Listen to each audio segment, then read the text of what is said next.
Good afternoon. Sorry, we are starting both later than usual and later than the advertised time, but sure feels like a Monday. It is a Monday. A few things at the top, and we'll take questions from there. Let me start by saying that first, we are deeply troubled by Israel's announcement that it will reportedly advance thousands of settlements and begin a process to retroactively legalize 9 outposts in the West Bank that were previously illegal under Israeli law. Like previous administrations, we strongly oppose these unilateral measures, which exacerbate tensions, harm trust between the parties, and undermine the prospects for a negotiated two-state solution. During his recent trip to Israel, Secretary Blinken was clear that all parties should refrain from actions that heighten tensions and take us further away from peace. Israel's decision on settlements and outposts runs directly contrary to those objectives. As Secretary Blinken has said, anything that takes us away from the vision of 2 states for 2 peoples is detrimental to Israel's long-term security, its identity as a Jewish and democratic state, and to our vision of equal measures of security, freedom, prosperity, and dignity for Israelis and Palestinians alike.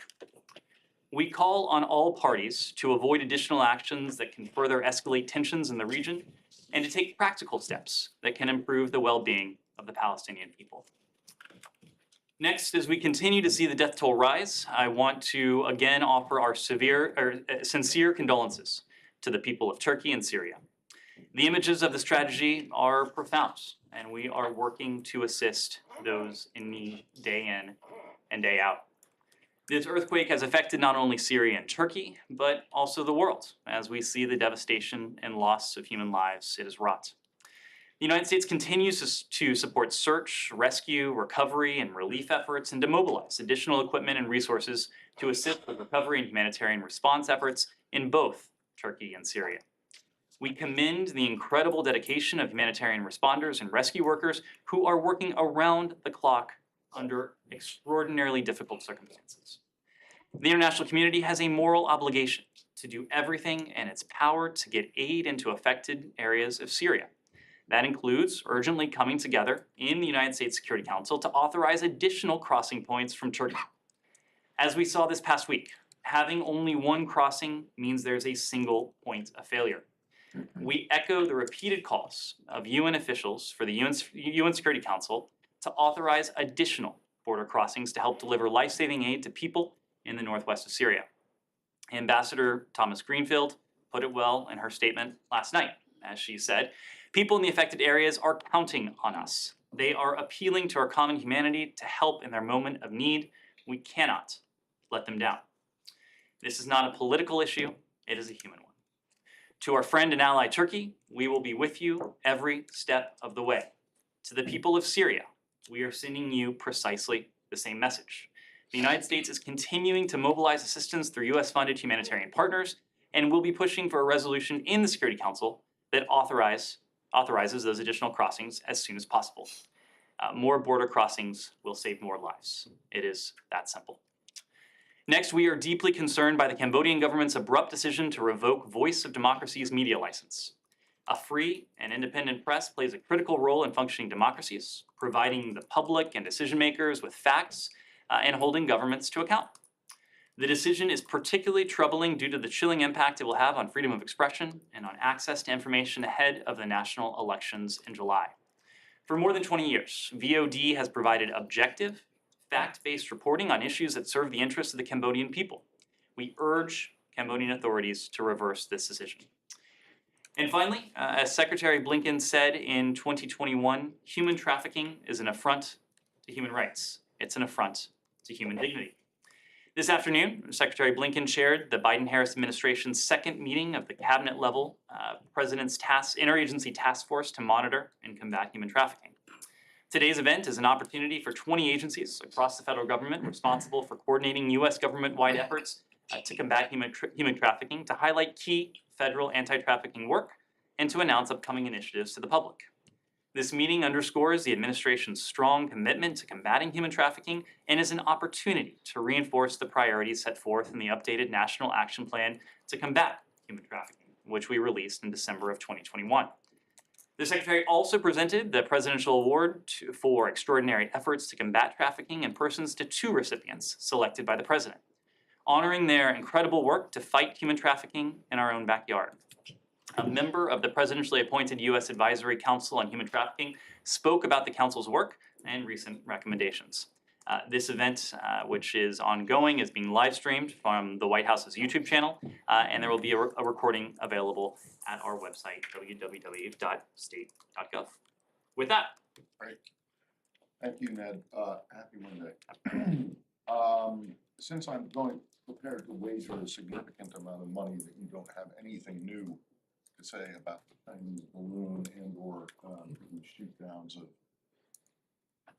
whatever these things were, objects. Let me start where you started. Yep.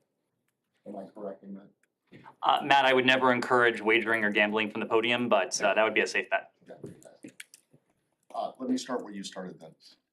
When the Secretary was in the Middle East, when he was in Israel specifically, did he specifically tell President Netanyahu that he would object and strongly oppose these kinds of these moves, and in particular these ones that were announced yesterday? So Matt, when we were there, before we were there, after we were there, last week, again today, our message on this has been clear and consistent. We oppose any unilateral steps that exacerbate tensions.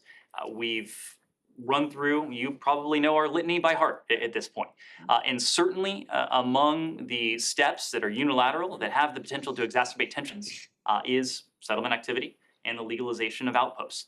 It is no surprise to our Israeli partners precisely where we stand on this.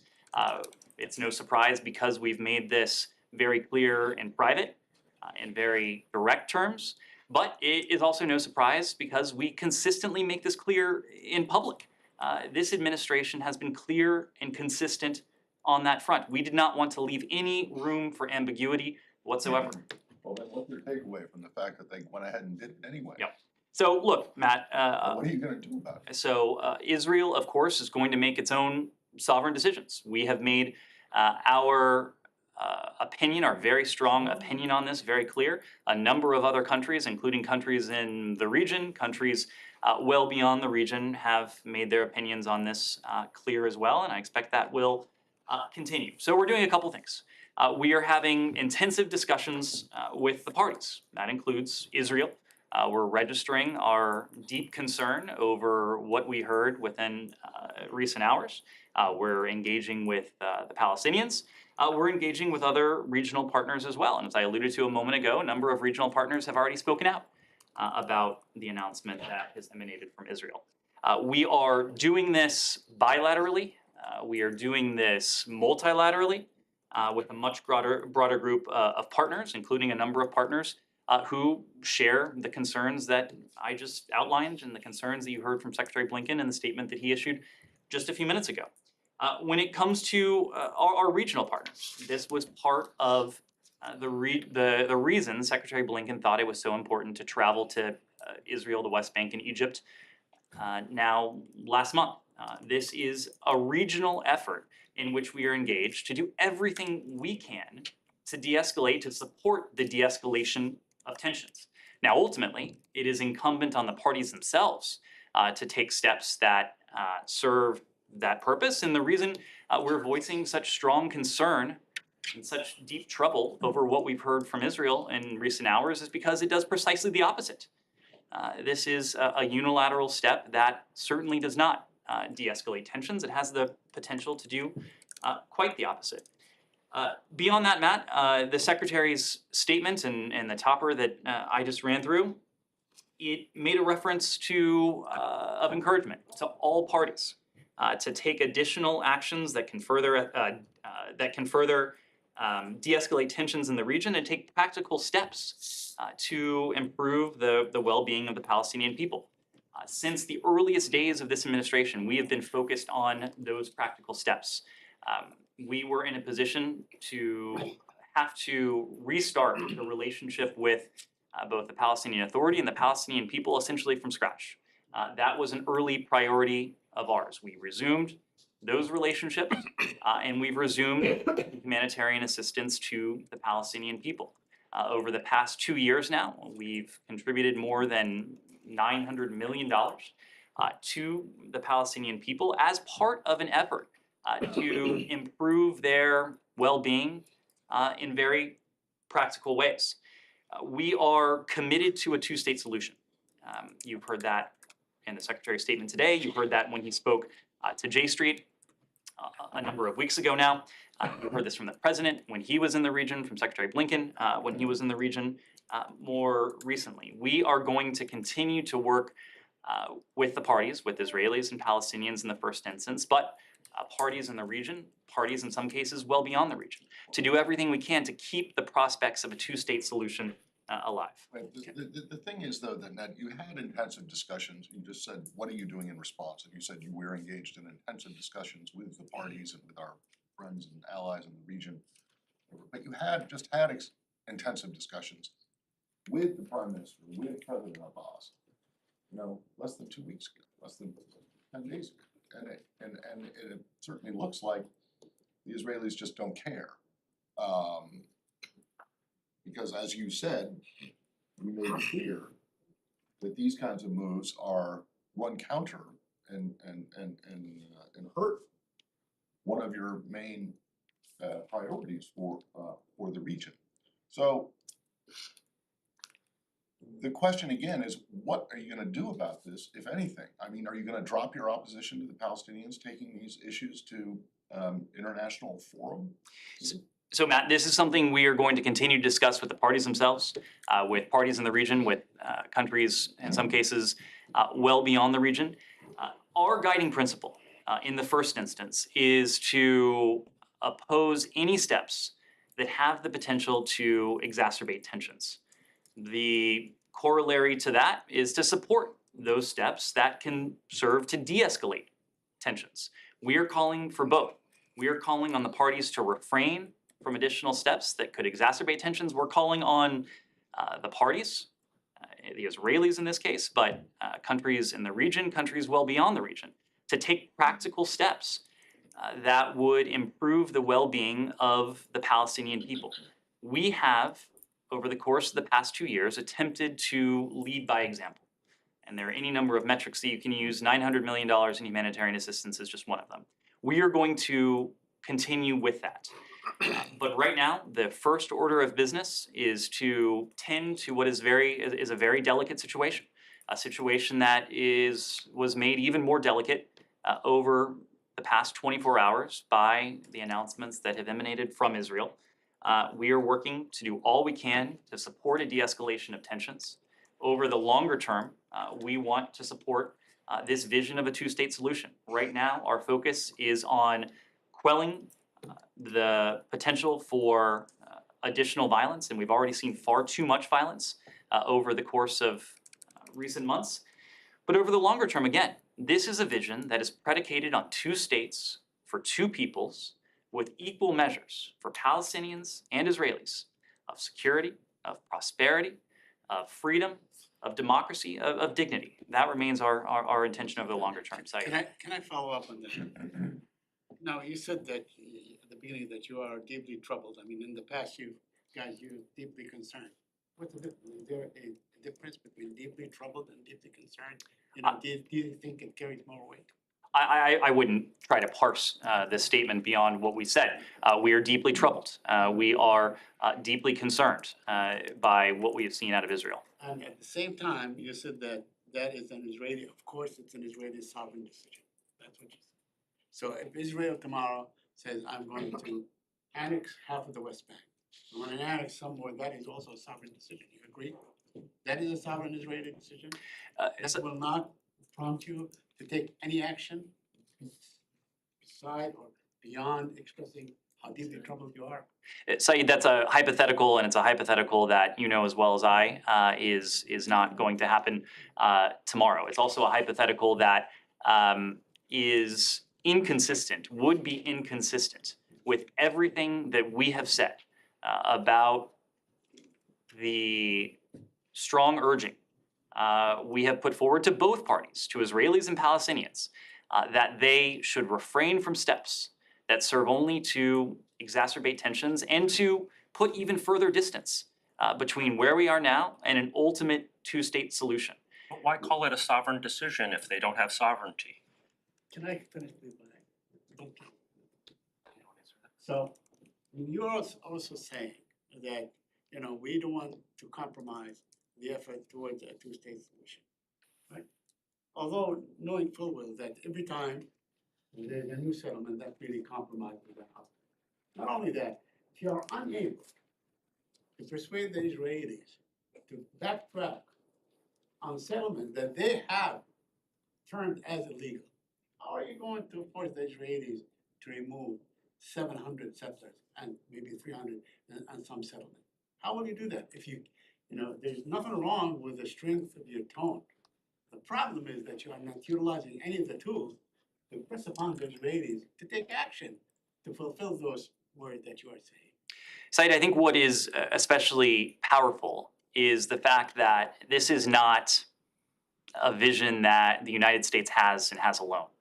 This is a vision of two states for two peoples that has been put forth by this administration, successive American administrations of both political parties, but of countries around the world and by Israeli governments themselves, not to mention a vision that is shared by the Israeli people. The dynamic that we're talking about today, not only the steps that were announced today, but the dynamic that we've seen in recent years, steps that include settlement activity, that include legalization, that include annexation. The reason there's such opposition to that is because it is entirely inconsistent with what Israel is. It is entirely inconsistent with Israel's identity. Its identity as a Jewish state, but also a democracy, a democratic Jewish state. We are going to continue to use our voice. We are going to continue to engage with the parties. We are going to continue to engage in diplomacy bilaterally, multilaterally, to take steps that, one, would serve to de-escalate tensions, but two, over the longer term, to protect and ultimately advance the prospect of that two-state solution. Also, Israel's identity is an occupying power, of the West Bank of the Palestinian territory. And, you're a signatory to all the international protocols that term, that have a very clear definition as to what a war crime is. Settlement of occupied territory is designated as a war crime. Do you consider settlements in the West Bank to be a war crime?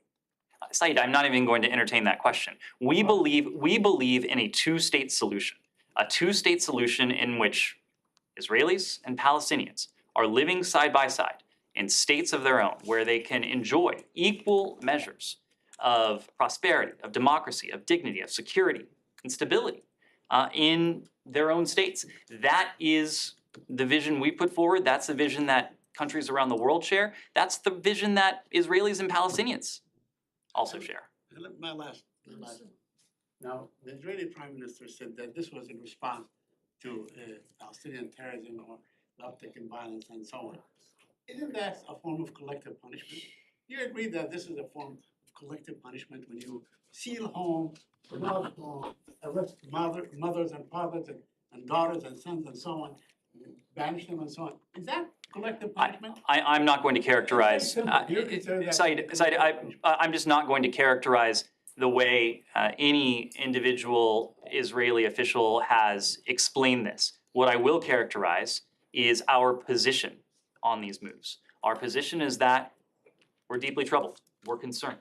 We oppose these moves precisely because they serve to move us away from that vision of a two-state solution, that has been the guiding principle of successive American administrations, that has been at the core of the vision of countries in the region, and frankly is one that is shared by those in the region.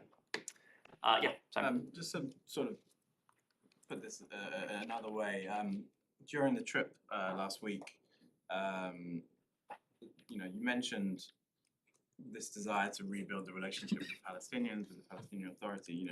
The secretary, in meeting with President Abbas, specifically mentioned legalization of outposts. Right? Is there a credibility issue here for Palestinians if you're asking them to, you're asking them to do things in this meeting, and you're coming after meeting Israeli officials, and days later, this ends up happening. So what are Palestinians who you're trying to rebuild the relationship with? What are they supposed to take from you? Well, if they listen to our statements not only today, but again, over the course of this administration, over the course of successive administrations, just as to Matt's earlier question, our Israeli partners know where we stand, our Palestinian partners also know where we stand. There's also an important note that I've already alluded to in the statement that the Secretary issued earlier today. He called on parties, countries, to take practical steps that can improve the well-being of the Palestinian people. The Palestinian people have, in many ways, been deprived of opportunity, they've been deprived of prosperity, they've been deprived of hope. As we seek to maintain the viability of a two-state solution, a vision of two peoples and two states living side by side, part of our focus right now is to instill and engender more hope, to give them the hope that there is a brighter future on the horizon. We are trying to mitigate the damage, and we're trying to preserve the viability of that vision, a vision that they want, a vision that we want, a vision that the region, by and large, wants. Is it fair to say that there was this Fenzil plan, the U.S. security coordinator's plan, and you had some officials stay behind after the trip to try to sort of work something out. Is it fair to say that that has no fruit? There's no fruit from that, given this move now. Can we say that anything was achieved by that work? Well, if your question is if we're giving up hope on efforts to de-escalate tensions, the answer is an unequivocal no. Two senior State Department officials did remain behind when we were in Israel and the West Bank last month. I suppose it was earlier this month now, to hear ideas from the parties about steps that they themselves would have to be in a position to take to de-escalate tensions. Now, the step that was announced from Israel yesterday now, that was not a step in that direction. It was a step in the opposite direction, unfortunately. But our commitment to engage with the parties, to work with the parties, to support the parties as they seek to de-escalate tensions, to end this cycle of violence, our commitment is steadfast. We are doing that, and we will do that with the parties themselves. We will do that with our partners in the region. It's one of the reasons why Secretary Blinken thought it important to go to Egypt before we traveled to Israel and the West Bank. There are other countries in the Middle East who have and will continue to play a constructive role with both parties, and we're going to continue to engage with them. At the risk of being repetitive, there is no consequence in terms of you're not looking at various U.S. aid to Israel, for example, a country so openly defying Secretary of State in this way. Would you consider any consequences beyond, deeply troubled and intensive discussions? So I'll make a couple points. One, Israel is a partner of the United States. It is among the closest partners we have. It is not only shared interests, but it is the shared values that have long been at the core of the relationship between our two countries since 1948, when President Truman recognized the state of Israel, I think 8 minutes after Israel declared itself independent. Part of that relationship is a rock-solid commitment to Israel's security. There is no question that Israel faces threats to its own security. We have seen examples of that, just horrific examples of that in recent days alone. At the same time, and this goes back to what I was saying about the shared values being at the core of our relationship. We have the United States, over the course of 70 plus years now, has supported a two-state solution as the only viable means by which to preserve Israel's identity as a Jewish state and a democracy. So we are going to continue to support that. We're going to continue to stand by Israel's side when it comes to the security threats that it faces, even as we use our voice and we coordinate with other parties and partners in the region to oppose these sorts of steps that actually undermine the prospect for that very two-state solution. Camilla. Just one follow-up on Israel and one on China. I think it's fair to say that Israel faces a threat from within. We've seen the protests in Tel Aviv over the weekend, and even more protests, tens of thousands marching in Jerusalem today. Do you have any new comment on Netanyahu's government's continuing intention to limit Israel's Supreme Court powers? These are decisions for the Israeli people. I am sure all of you remember what the secretary said when he was standing next to Prime Minister Netanyahu in Jerusalem. I'm sure all of you read what the president told the New York Times yesterday as well. Standing next to Prime Minister Netanyahu, the secretary noted the recognition that we have in this country, but that democracies around the world have. That building consensus for new proposals is the most effective way to ensure they're embraced and that they endure. Similarly, President Biden told the New York Times yesterday that the genius of American democracy and Israeli democracy is that they're both built on strong institutions, on checks and balances, on an open, independent judiciary. Building consensus for fundamental changes is really important to ensure that the people buy into them so they can be sustained. Ultimately, these proposals are not a question for the United States. They're a question for the Israeli people. What we have shared in public now a couple times and in private as well is the experience that we have in this country, is the experience that democracies around the world have had about the process by which proposals are tabled and debated and taken up and advanced or not. That's what we've commented on. Can I pivot to China? Anything else on Israel? On China. Go ahead, Camilla, and then we'll come back. Is the secretary going to, or is there an active intention to meet with Wang Yi in Munich later this week? And have you had, since last week, since these objects have been shot down, have you had any interaction with Chinese counterparts in DC? So the answer to that second question is yes. We believe in keeping lines of communication open. We think that is important. It's especially important in some ways at times of tension. But we are going to do everything we can as a responsible country to see to it that we have the ability to communicate with one another, to speak directly, candidly with one another.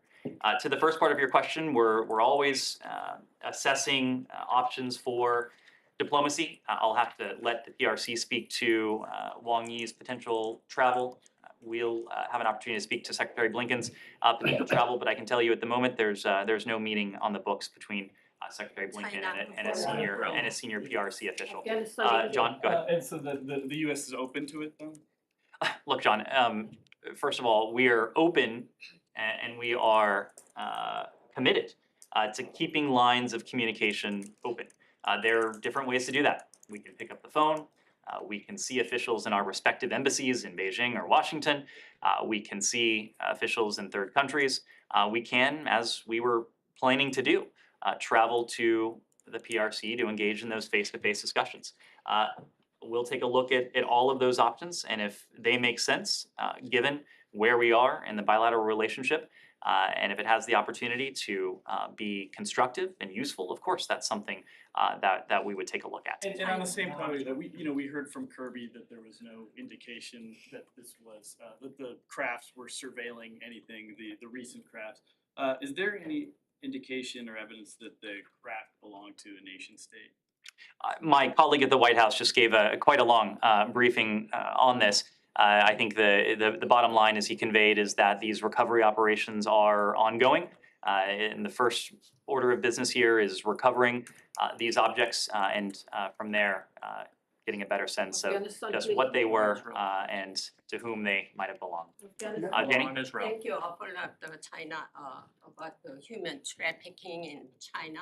That there's North Korean detectives are being human trafficked in China. What actions will the United States take to China for the human trafficking? Well, as you know, Jenny, we're intensely focused on this, and it's the very reason why all of the cabinet departments and agencies that are involved in combating the scourge of human trafficking are assembled, or have been assembled together today to not only to herald those who have made tremendous contributions to this, but to plot out the next steps of our efforts to prioritize this challenge and to take it on. Our annual trafficking and persons report includes sections on countries around the world. There's a section in there on the PRC, so I would refer you to that for details. On trafficking? Because Chinese President Xi Jinping and Iranian President Raisi, they're meeting today. And they said that they announced that they will discussing maybe the anti-American front. How do you respond to this? I'm sorry, I didn't hear the last part of your question. They announced that they will discussing both Iran and China, united anti-American front. How will you? I would leave it to those two countries to characterize the purpose of their meeting. I would just make a broader point that there was a time not so long ago where the United States made a concerted effort to engage with the PRC on the issue of Iran's nuclear program, precisely because we recognize it to be a challenge to both of our countries. Our bilateral relationship with the PRC is complex, it is consequential, it is the most complex, probably the most consequential bilateral relationship we have. There are different aspects to that relationship that is primarily competitive. There are some aspects that are adversarial, potentially conflictual, which is why, again, we focused on maintaining those open lines of communication. But there are areas that have been or have the potential to be collaborative, where we do share interests, where it is in America's interest to engage with the PRC. In the context of Iran, we demonstrated that over the course of many years, working with the PRC in the context of the P5+1, first the talks, and later in the context of the Iran deal after it was implemented in January of 2016, precisely because Iran's nuclear program poses a challenge to the United States. It poses a challenge to the PRC as well. There are other challenges to the international system that Iran poses that also implicate the PRC, just as there are challenges to the international system that the PRC engages in that are a profound concern to us. So I will leave it to these countries to discuss the point of this meeting. Each country is going to have to determine the nature of its relationship with the PRC.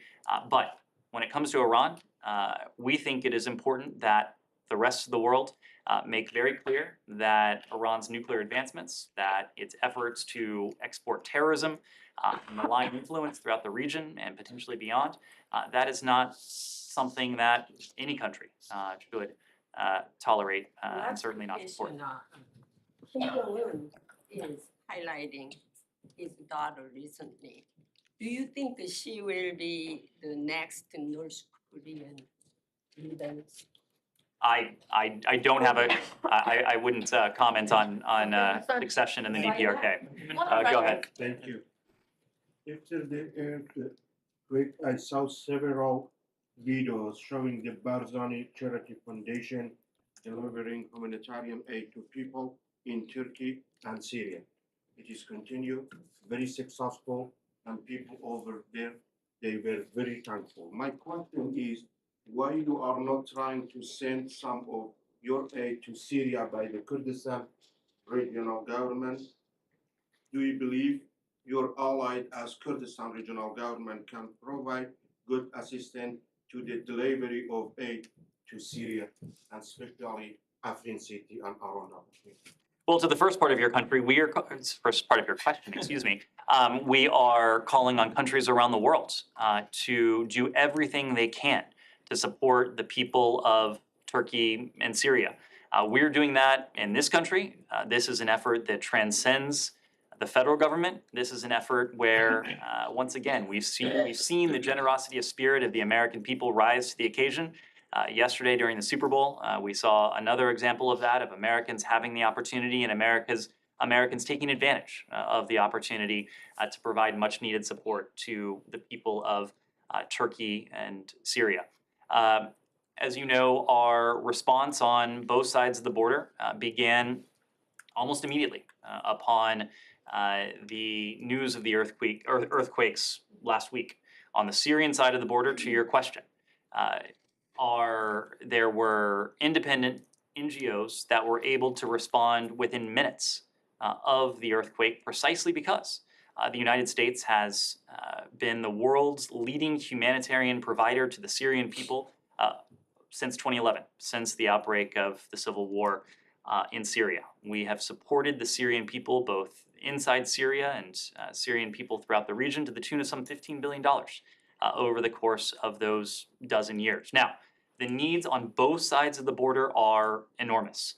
When it comes to the Syrian side of the border, there are obviously additional complications there, owing to the operating environment, owing to the fact that the Assad regime, with the backing of Russia, had heretofore at least allowed only a single humanitarian crossing for aid to traverse from Turkey into Syria. We want to see that changed.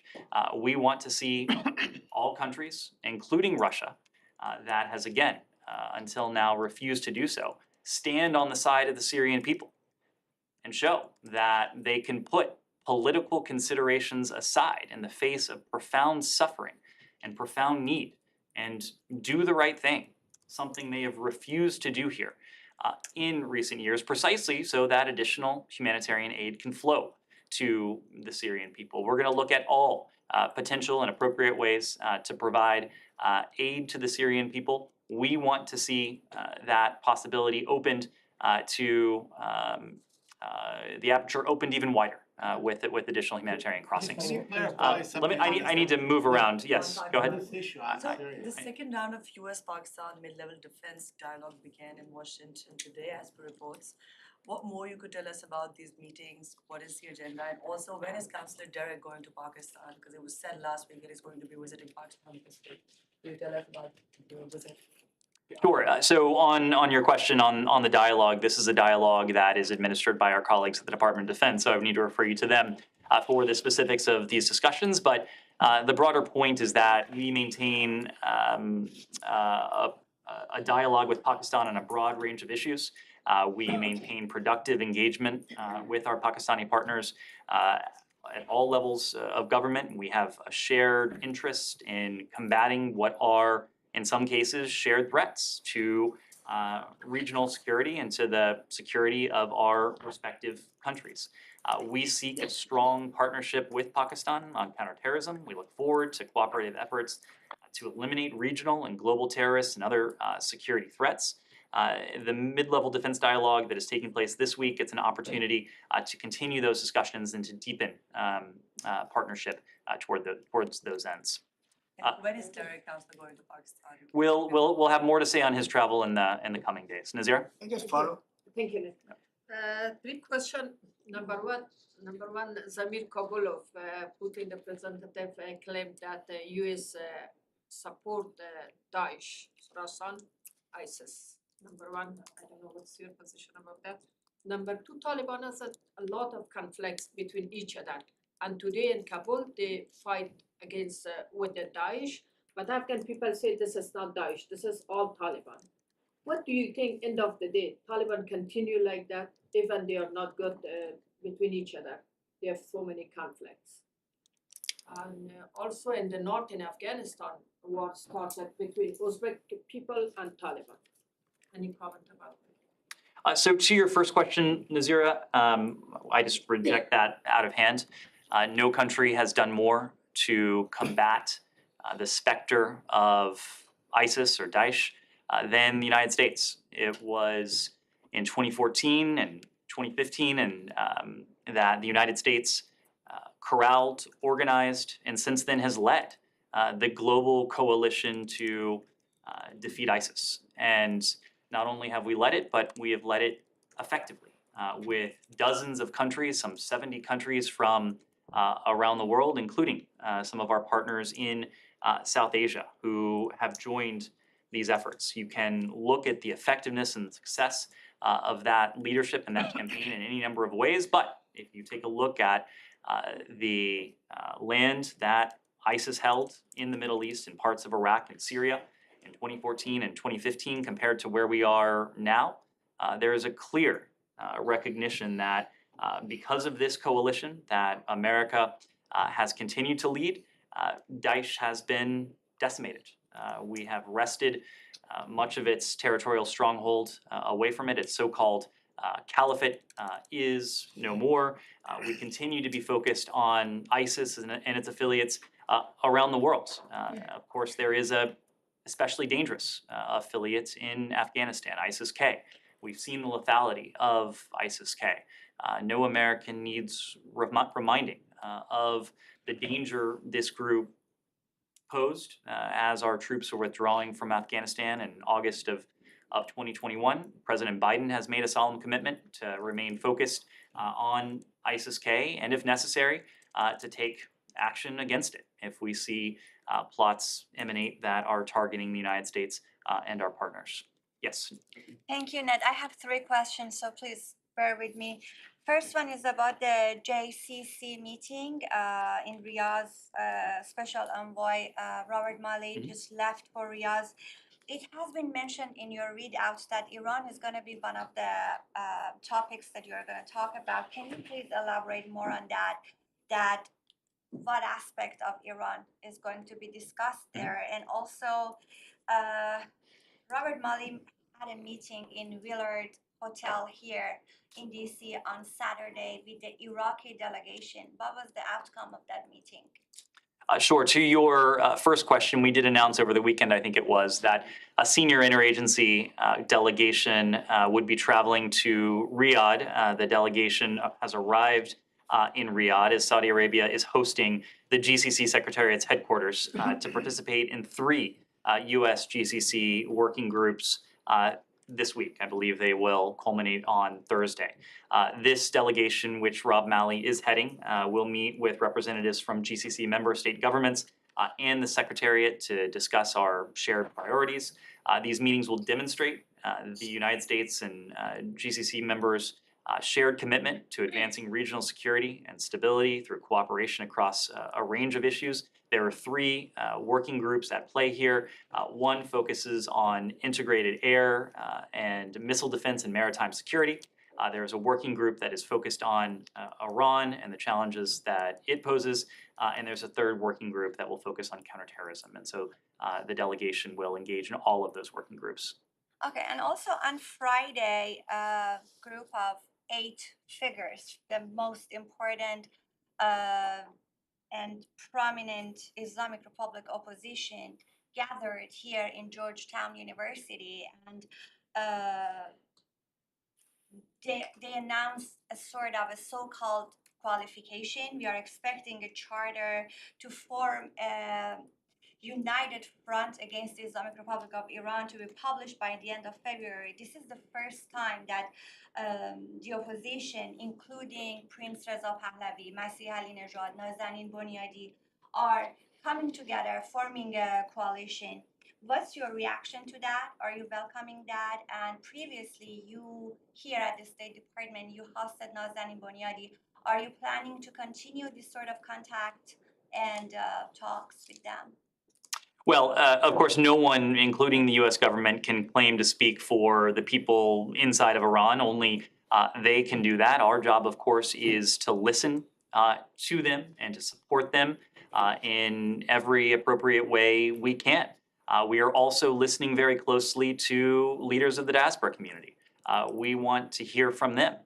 their thoughts, their perspectives, knowing that many of them have direct relatives who are in Iran. The secretary has met with members of the diaspora, as have the deputy secretary, and in some cases heard just harrowing tales of the repression and violence that their relatives, family, friends have suffered at the hands of the regime. So this is a task that we do every day. We want to hear from a wide array of voices so we can see to it that we're best supporting the aspirations of the people of Iran. Go ahead. And the last question, Okay. sorry, I said 3, it's about Iranian drones. Guardian reported yesterday that there was a new delivery of advanced Iranian drones to Russia in November. What is your response to that? I'm not in a position to confirm that specific report, but the broader trend line is something, certainly something we've warned about for the better part of a year now. We have been warning since mid last year of this burgeoning military and security relationship between Iran and Russia. That has been not just a one-way street with Iran providing UAV technology to Russia, but it's been a two-way street with Russia in turn providing Iran with wares that it needs and it wishes to have for its own military and security services. We are taking action to do everything we can to counter this relationship and to counter that transfer of technology. Again, looking at it as a two-way street. We've used our authorities to good effect. We have exposed this linkage.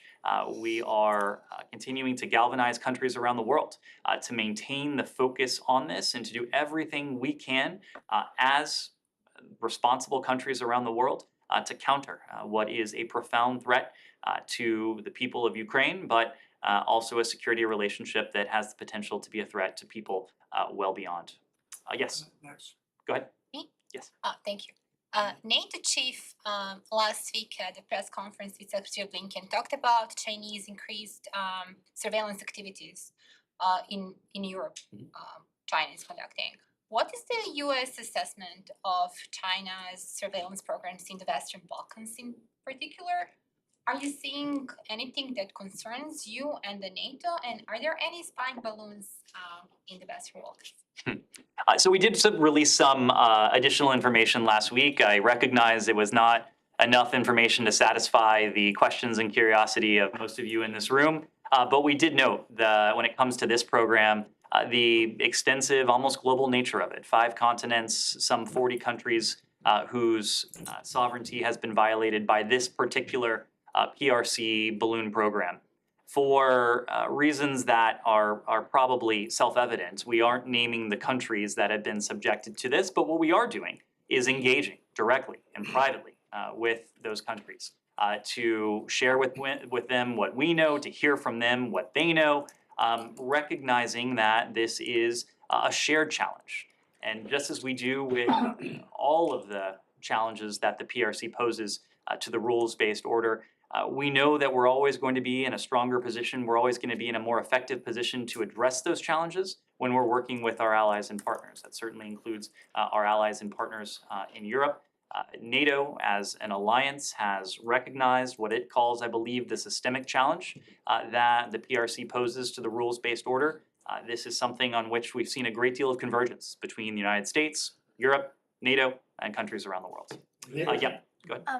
On the warning to Americans in Russia to leave immediately, do you have a sense of how many Americans are there? Have you received any outreach from Americans that are trying to leave? What's the plan for the embassy? And why now? We've been knowing that this has been a concern for a while. Why is this re-upped? I'm glad you ended there because that's where I wanted to start. This is not new guidance that we are providing to the American people. We have been warning the American people for months now that they should not travel to Russia.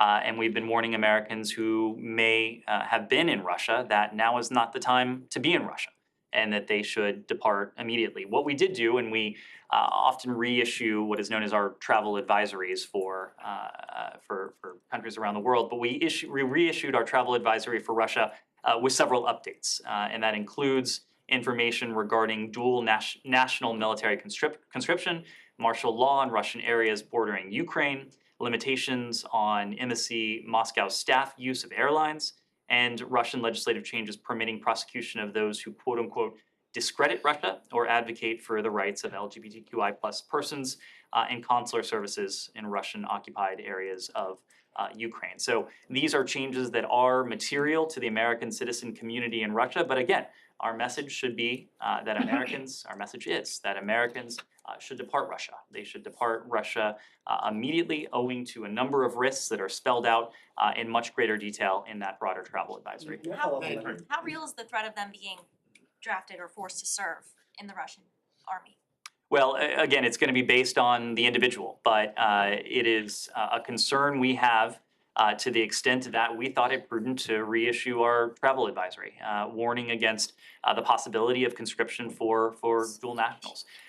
This is not something that we want Americans to consider precisely because we want them to leave Russia. We do not want them to leave themselves subject to these or any other measures that could put them in grave danger. Sean? I'll go to you next, Alex. To Nicaragua. Sure. Did you have a follow-up on that, Alex? Yes, yes, Okay, yes. and then I'll come back to you. Thanks so much. This comes, days after U.S. embassy diplomats got threatened, warned by Russian government. I'm just trying to find if there's any connection there. Also, I asked previously the state of U.S. business. Some companies are still operating in Russia. Are you planning to come up with any guidance in light of today's announcement? And lastly, some countries like France today also extended that notice to Belarus. I was wondering if you also plan to include Belarus to today's announcement. So we are constantly looking at conditions within each individual country and updating our travel advisories as appropriate. That's precisely what we did in the case of Russia. Should conditions warrant, we'll update the travel advisory for Belarus as well. When it comes to American businesses are going to have to make their own decisions based on a variety of factors. Legal constraints, sanctions, the economic viability of their model, reputational concerns with operating in a place like Russia. This is not a decision we can make for companies. These are decisions that companies will have to make for themselves. What we are encouraging, of course, is that Americans, including American business people working for whether they're American companies or multinationals or conglomerates, that they not be in Russia because those individuals are subject to undue risk.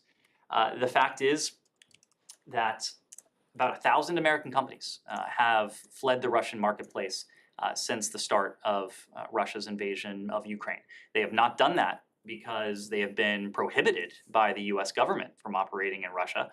They have done that based on their own calculations.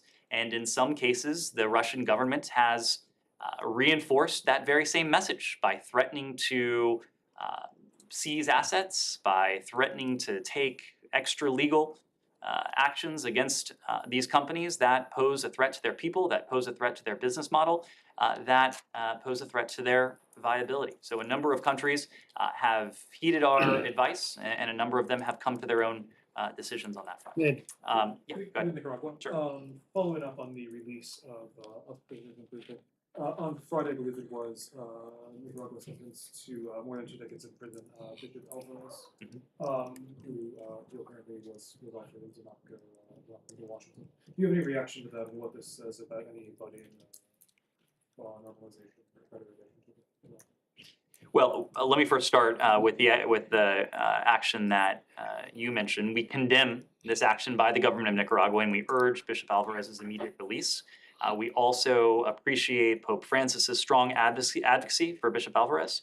We continue to call for the release of individuals imprisoned in Nicaragua for exercising their fundamental freedoms, and we remain steadfast in encouraging the government to restore civil liberties and democracy for the Nicaraguan people.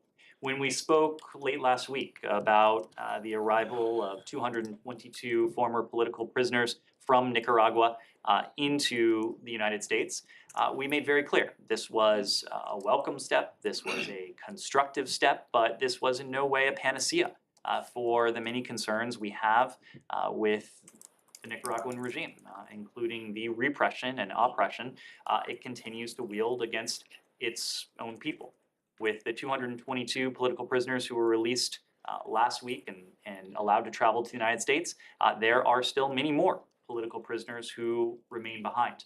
We continue to call on the Nicaraguan government to release those who are held for doing nothing more than exercising the right that is as universal to them as it is to people around the world. Goel? Thank you, Ned. Two questions on South Asia. First, let's go back to Pakistan. It's very sad to see the press reports and TV and also experts that politically and economically situation is very bad, and also former Prime Minister Imran Khan also have already many times already accused and also challenged the current regime. But in this middle of this thing going on in Pakistan, minorities are under attack, vandalized and lootings and rapes and killings and murders, like Christians, Hindus, and also, of course, Ahmadiyas and Sikhs and many others. But what they are saying that their issues are being ignored because of these situations going on in Pakistan. So my question is that if anything have been done to protect their well-being in Pakistan. We're aware of reports of harassment of religious minorities in Pakistan. As you know, we have an office in the State Department, the Office of International Religious Freedom, that is focused on these issues. They issue a report every year that features countries around the world. This is something that our partners on the Hill are very focused on as well. Whether it's Pakistan, whether it is any country around the world, our message is one of the importance of tolerance, religious tolerance for groups large and small, but certainly to include religious minorities. It's a message that we reinforce in public. It's a message that we convey in private as well. And my second question is, as far as US companies are concerned, more and more companies are firing computer experts or ITs and H1 visa and 2 visas now, more and more, thousands and thousands, and many of them are in this area. What is their future as far as to stay in the US? Because they've been here for 5, 10, 20, even 20 years, but they've been on H1 visas and now they have no place to go as far as to stay in the US. These companies are firing more and more people. Well, I think you may be alluding to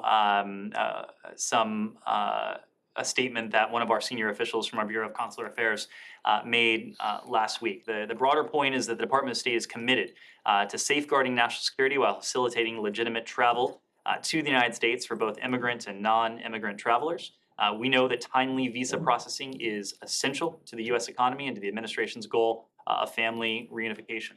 We are quickly lowering visa interview wait times worldwide. This is certainly true in South Asia.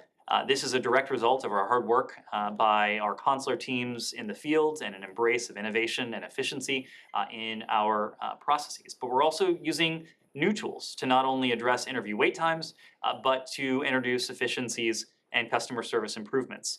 In this fiscal year, in FY22, embassies and consulates processed 90% of their pre-pandemic 2019 non-immigrant visa volume and expect to exceed that in this year, in 2023. As part of these efforts, to your question, we're working in earnest on plans to restart domestic visa revalidation for applicants who are physically present here in the United States and renewing their visa in certain petition-based non-immigrant visa categories. And we hope to have a pilot up and running later this year.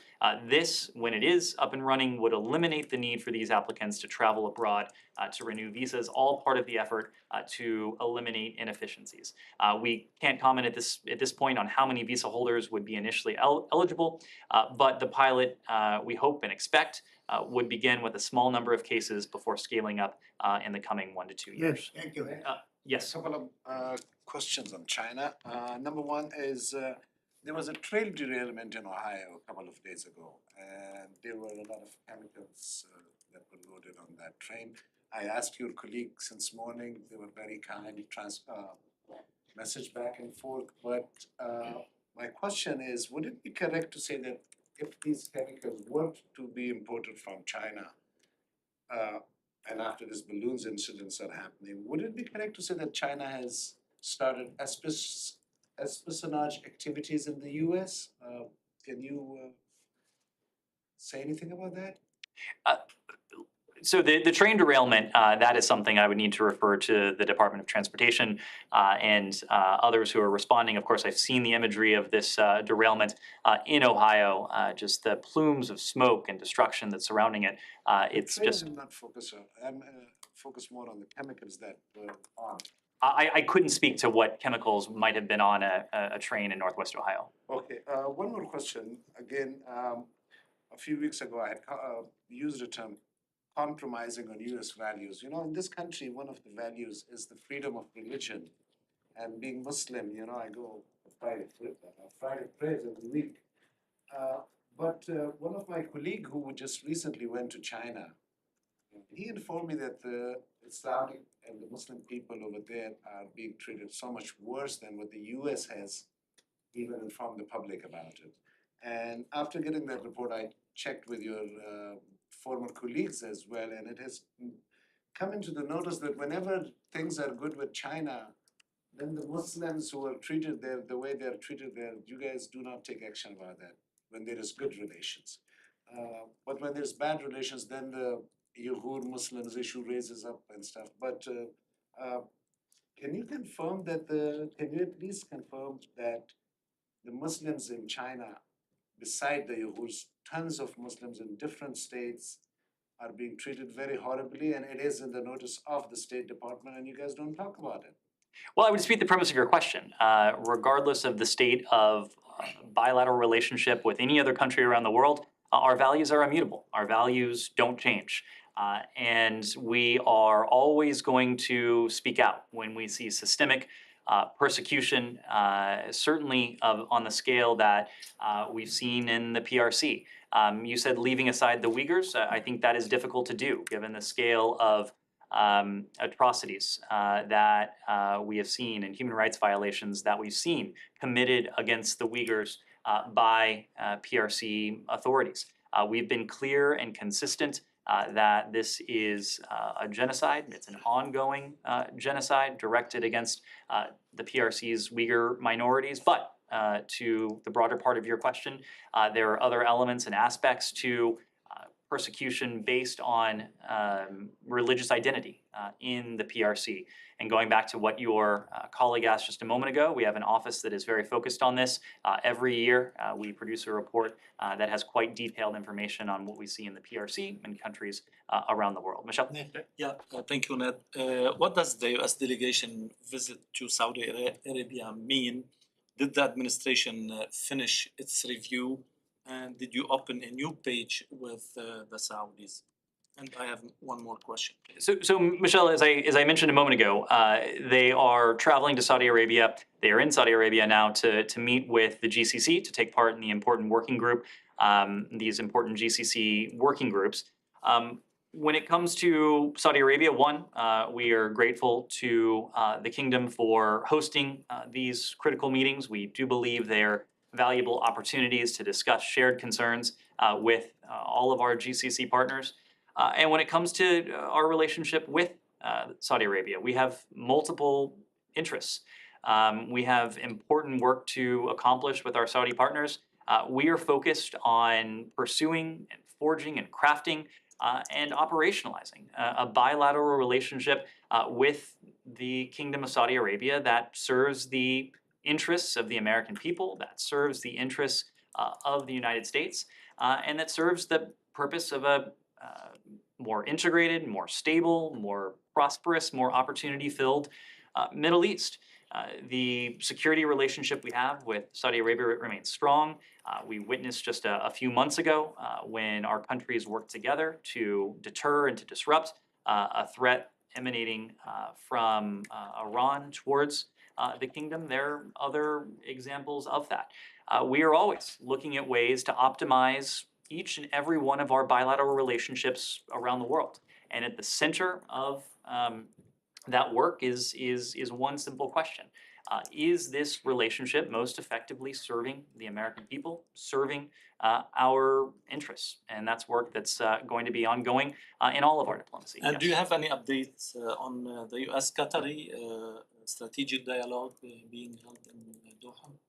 I don't have an update on timing for you. Of course, when we were in Qatar in November of last year, we discussed plans for the upcoming strategic dialogue, but we'll let you know when we have dates to announce. Yes? Last time you claimed, quote, "We follow the law in every instance," but Archbishop Desmond Tutu's last article was an admonition to this administration.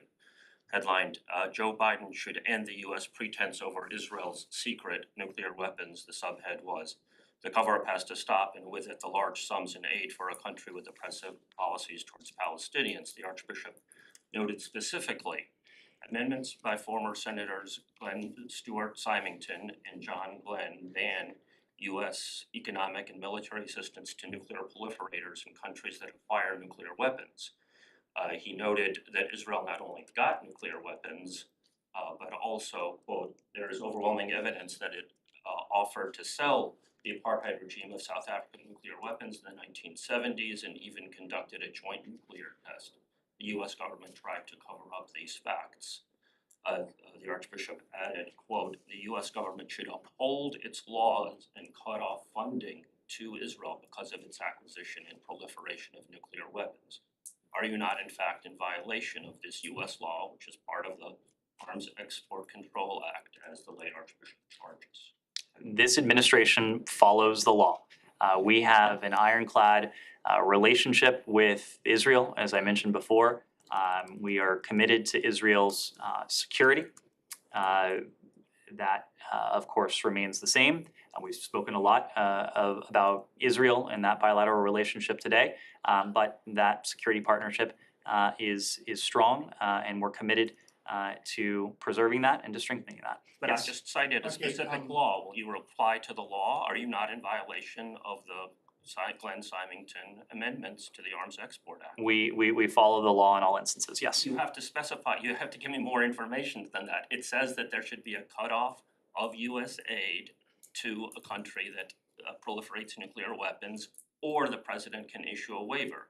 There has been no information of any sort of waiver. Have there been any waivers? I'm not familiar with the details of this law, but I can tell you that we follow the law in every instance. Go ahead. I'm talking about the core of the law. I'm citing a law, and you're not responding to any specifics on this specific law. Again, I'm not familiar with the details Will you of get this back law. on this? I'm not familiar with the details of this law, but Will of you course, get back on this specifics here? if we have anything to share on this law, we'll let you know. Yes. Thank you, Ned. I hope you are familiar with what's going on in Ethiopia. I'm asking you, I present this question to you not only as a correspondent, but also as an Orthodox Christian. The unity of the Ethiopian Orthodox Tewahedo Church, one of the oldest in the world, and which accounts for about 40% of the country's 120 million population, is under threat after the move by the breakaway bishops who created their own synod. There should be no other synod in Ethiopia, one holy synod, one patriarch for the whole Ethiopian Orthodox Church. Ned, unless there is a peaceful solution for the current religious crisis in Ethiopia, it is difficult to imagine the magnitude of the dangers the current development in Ethiopia is posing, not only to one of the most ancient church of 1,007 years, but also to the peace and stability of the whole nation and the region. My question to you, Ned, what is the State Department's position regarding the current very dangerous situation in Ethiopia? So this is something that we have not only addressed, but something that we have worked on intensively. And as you know well, as a result of that diplomatic effort that we have put forward and our partners in the African Union and across the African continent have put forward, there's been a cessation of hostilities agreement that has been in place since early November of last year. We recently marked 3 months of that cessation of hostilities agreement being in effect, but most importantly, for that cessation of hostilities agreement being respected by the parties themselves. We've seen a significant diminution of the violence. We are aware that Eritrean forces are withdrawing from Ethiopia. We are going to continue to attempt to build on the progress of that cessation of hostilities agreement, but to attempt to build on the progress of greater levels of stability, greater levels of security for the people of Ethiopia, all of the people of Ethiopia. Yes. But hold on 1 second, Ned. My question to you is not about the Tigray. I give a credit to the United States for bringing a peace deal between the Ethiopian government and TPLF.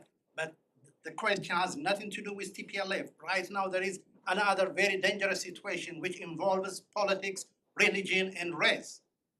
It's like a coup d'etat to get rid of the Ethiopian Orthodox Tewahedo Church. That is my question. If there is no peaceful solution, we are going to see more dangerous situations than we see in Tigray. So that's my question.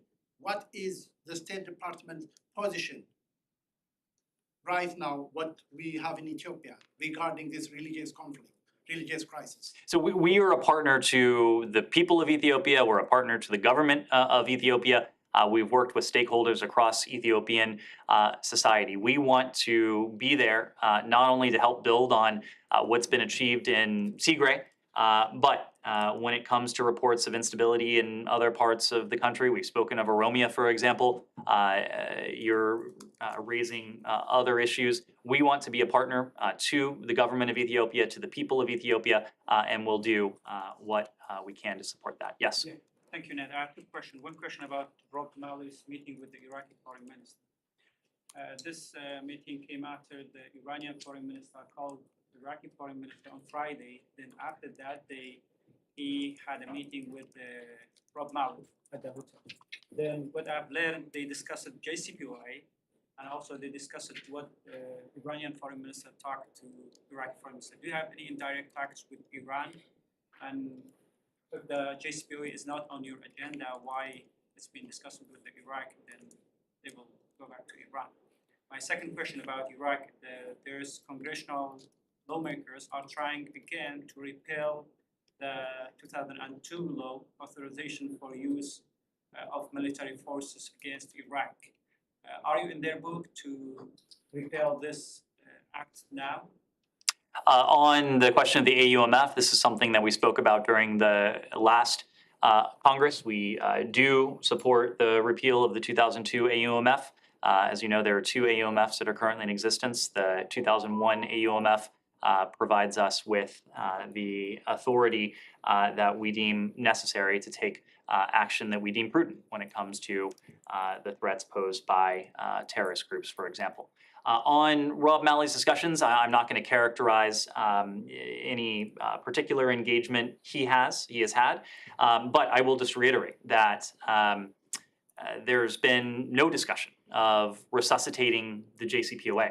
That is not on the agenda and hasn't been on the agenda when we've engaged with partners, and it hasn't been on the agenda when we've engaged indirectly with the Iranians. When it comes to what we're conveying to the Iranians, we have means by which to convey those messages, and they really boil down to three simple messages. Stop killing your people, stop providing UAV technology to Russia, and release the wrongfully detained American citizens. Yes. Go ahead, and last question in the back. Okay, thank you for taking my question. So today, the Deputy Secretary Sharman had a joint press meeting with US, Japan, and ROK. In that meeting, was there any conversation or discussion discussed about joint sanction due to recent Chinese behavior, Chinese spy balloon? So I wasn't in on those discussions. I also haven't had a chance to speak with the deputy, but fortunately, you all had a chance to hear from Deputy Sherman herself and from her ROK and Japanese counterparts. Let me just say broadly, when it comes to the DPRK, we've consistently called on responsible stakeholders the world over to uphold UN Security Council resolutions. That, of course, applies to permanent members of the UN Security Council, the countries that themselves negotiated and formalized these Security Council resolutions. It is incumbent on all countries, including the PRC, to follow the letter and the spirit of the Security Council resolutions that have been implemented.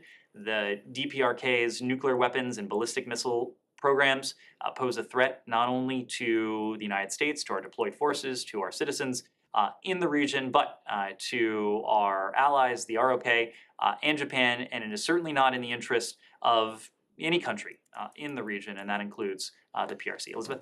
Going back to Syria real quick, time is of the essence, so why did the US wait until yesterday, 6 days after the earthquake, to formally call for the UN Security Council resolution that would open up more crossings? We've been formally calling for more cross-border openings, cross-border checkpoints consistently.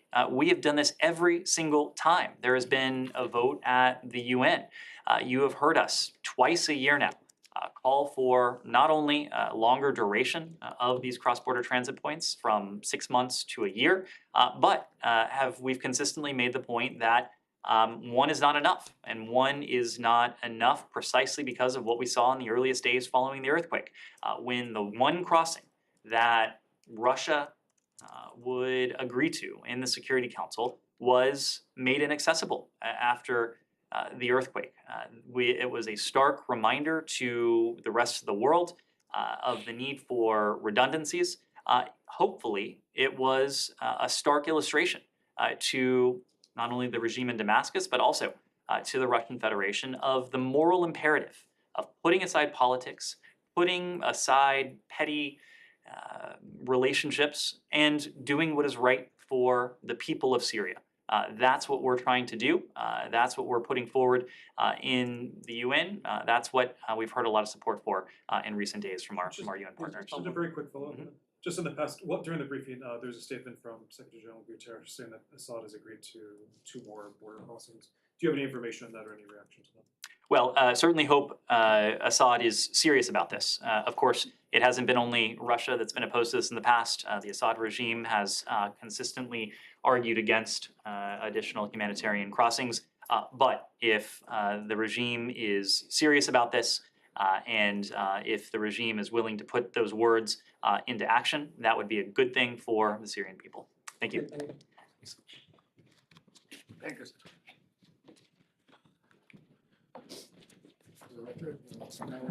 Is it? Not what I want to say. Yeah, you did a great job, thank you. Yeah, we'll do